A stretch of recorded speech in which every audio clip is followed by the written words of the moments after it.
छोटा हाथी का बिज़नेस कैसे करें? टाटा एस का बिज़नेस कैसे करें? जानिए दोस्तों, छोटा हाथी का बिज़नेस यानी टाटा एस का बिज़नेस आप कई तरह से कर सकते हैं और अच्छी इनकम कर सकते हैं। तो इसके लिए क्या करना होगा, इन्वेस्टमेंट कितना होगा, प्रॉफ़िट कितना होगा, लाइसेंस कौन-सा चाहिए, भाड़ा कैसे मिलेगा और भी बहुत कुछ जानेंगे।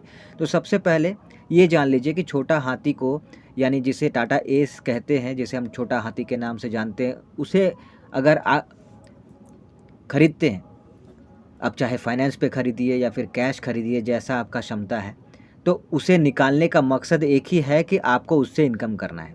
अब आपको उससे इनकम करना है तो कैसे कर सकते हैं? उसे भाड़े पे देकर। अब भाड़े पे देने का मतलब भी 2 तरीके से है। पहला ये है कि आपने गाड़ी निकाला और आपने किसी और को गाड़ी को भाड़े पे चलाने दे दिया।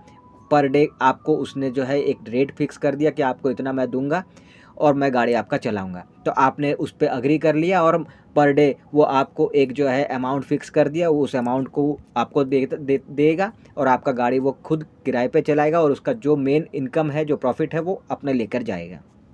अब इसमें ये है कि इसमें आपको लॉस इसलिए है कि आपको अगर देखा जाए, मान लेते हैं कि चलिए 300, 400, 500 भी अगर आपको वो पर डे का देता है तो भी 15,000 रुपया आपको बनता है। 500 के हिसाब से कम मान के चलते हैं तो भी 15,000 रुपया आपको वो जो है देगा, ठीक है?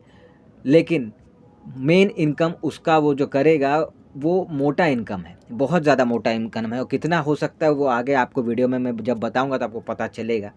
तो इसलिए इसमें फ़ायदा नहीं है। हाँ, ये आप दूसरा तरीका कर सकते हैं, वो क्या है कि आप खुद चला सकते हैं या फिर आप खुद गाड़ी में बैठिए और एक ड्राइवर आप खुद हायर कीजिए।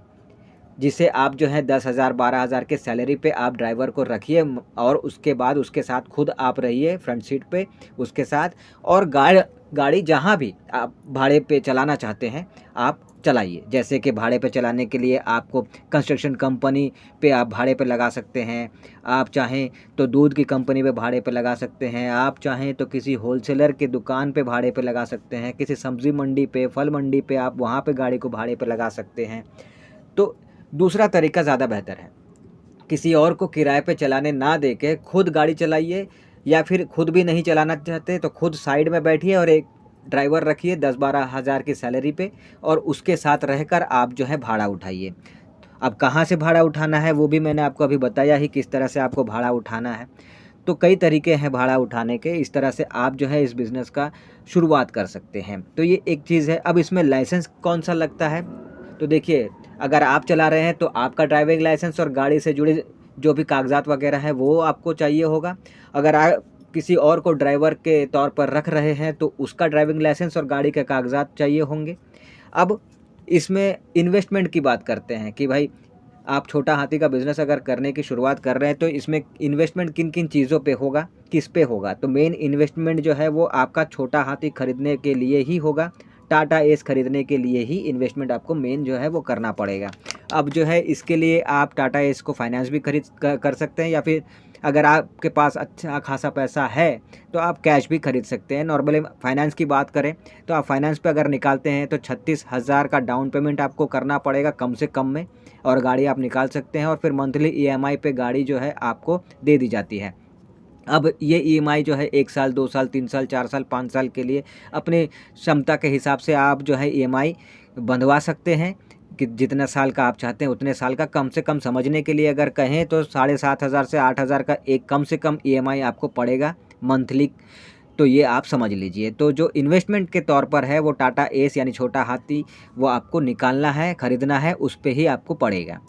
तो जैसा मैंने कहा फाइनेंस में अगर निकालेंगे तो कम से कम 36,000 तो आपको शुरुआत में लगेंगे ही। उसके बाद महीने का 7,500 8,000 तक का ईएमआई आपको एक कम से कम में पड़ेगा।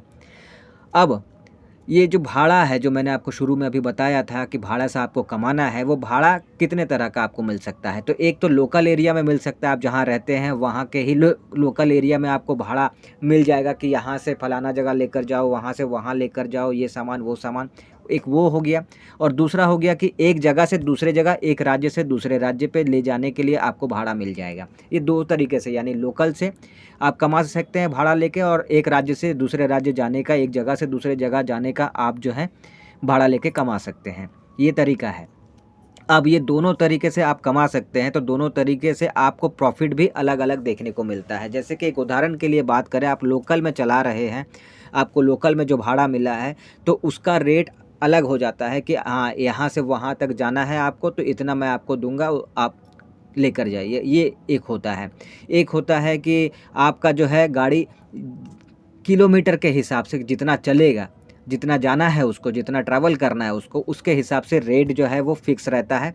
जैसे कि फॉर एग्ज़ाम्पल 7 घंटे आपकी गाड़ी चलेगी जिसमें 70 किलोमीटर आपको ट्रैवल करना है तो उसका रेट कम से कम भाड़ा जो बनता है वो 2000। इसी हिसाब से 8 घंटे में 80 किलोमीटर अगर ट्रैवल करना है आपकी गाड़ी को तो 2250 रुपया। इसी हिसाब से 9 घंटे में अगर ट्रैवल करना है 90 किलोमीटर तो फिर 2500 का किराया। इस हिसाब से वो घंटे में किलोमीटर के हिसाब से जो है वो, घंटा चाहे आपका ज़्यादा भी लग जाए लेकिन किलोमीटर जैसे कि 70 किलोमीटर, 80 किलोमीटर, 90 किलोमीटर, 100 किलोमीटर, तो जितना किलोमीटर आपका जाना है उसके हिसाब से जो है आपका भाड़ा तय रहता है, वही आपको दिया जाता है। फॉर एग्ज़ाम्पल इस हिसाब से मान लीजिए कि आपको 100 किलोमीटर जाना है, तो आपको प्रॉफ़िट कैसे दिखेगा वो मैं आपको अब समझा देता हूँ कि आपको 100 किलोमीटर जाने का भाड़ा मिला। अब 100 किलोमीटर आपको जाना है तो वापस आना भी है, 100 किलोमीटर तो टोटल हो गए 200 किलोमीटर। तो आप अगर 200 किलोमीटर आपको टोटल आने जाने का पड़ रहा है, पेट्रोल का 100 रुपये के हिसाब से अगर देखें 25 किलोमीटर पे 1 लीटर का आपको पेट्रोल खर्चा है, यानी 100 रुपये का खर्चा है, तो उस हिसाब से जाने का 4 लीटर, आने का 4 लीटर, टोटल 8 लीटर का आपका पेट्रोल खर्चा होगा। 100 के हिसाब से 800 रुपया। अब आपको जो है 100 किलोमीटर का जो फ़िक्स भाड़ा रेट जो है वो तय रहता है, वो 2800 से 3000 के बीच में ऐसा होता है, तो 2800 ही मान के चलते हैं। तो 2800 रुपया अगर आपको दिया जाता है तो आपको 200 किलोमीटर का 2800 रुपया दिया गया, जो जिसमें से 800 रुपया तो पेट्रोल का चला गया, ठीक है, बचा आपके पास 2000 रुपया। तो इस 2000 के हिसाब से अगर देखें पर डे आप अगर 2000 कमा रहे हैं तो महीने का 60,000 ईज़िली प्रॉफ़िट आपको देखने को इसमें मिल जाता है। मेन यही तरीका है। अब इसमें अगर आप खुद चला रहे हैं तो आपको कोई ड्राइवर को पैसा देना नहीं है, लेकिन अगर आपने ड्राइवर रखा हुआ है तो फिर उसका 10 से 12,000 का सैलरी जो है वो, साथ ही आप अगर फाइनेंस पे आपने गाड़ी निकाला है तो 7,500 से 8,000 का ईएमआई, ये सब हटा दीजिए तो 60,000 में से बचा कितना, 40,000। तो ये प्रॉफ़िट आपको दिखेगा। अब इसमें से भी अगर आप मेंटेनेंस का खर्चा निकाल दीजिए, महीने के महीने आपका गाड़ी का मेंटेनेंस का जो खर्चा है थोड़ा बहुत वो निकाल दीजिए, तो भी अच्छा खासा मोटा इनकम, मोटा प्रॉफ़िट आपको देखने को मिल जाता है। अब यहीं पर अगर आपने खुद ने चलाया तो वो जो ड्राइवर को 10 से 12,000 रुपये आपको देना पड़ रहा है वो भी आपको देना नहीं पड़ेगा, तो वो पैसा भी आपको दिखेगा। तो इस तरह से आप जो है छोटा हाथी फाइनेंस पे निकाल के, भाड़े पे कमा के अच्छा खासा इनकम अपने लिए जनरेट कर सकते हैं। और अगर ड्राइवर रखते हैं तो उसको भी एक इनकम आप दे सकते हैं। तो इस तरह से छोटा हाथी का बिज़नेस आप करके अच्छा खासा इनकम कर सकते हैं।